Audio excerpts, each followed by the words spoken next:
So, ayan guys. So, this is my little sister like me, of course. Sa airport. So, ayan guys. So, ito naman po yung makulit ko kapatid. Sis! Ano ba? Ayan. So, guys. Sobrang dami pong tao naghihintay pa rin dito, guys.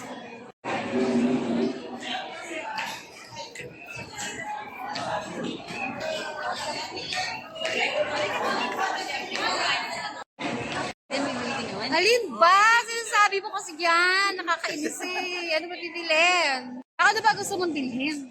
No. Yung Ken, ano yun? Ha? Anong candy? Silent toy. So happy, guys.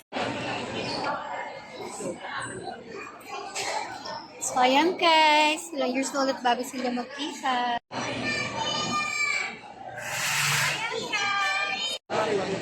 So, ayan guys. Goodbye, sis.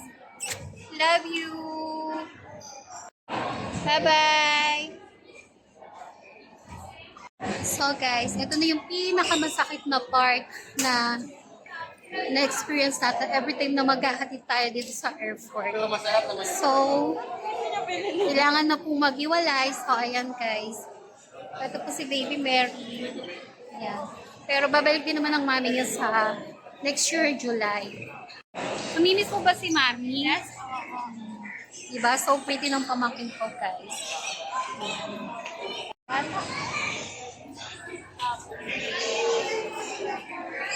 So, ayan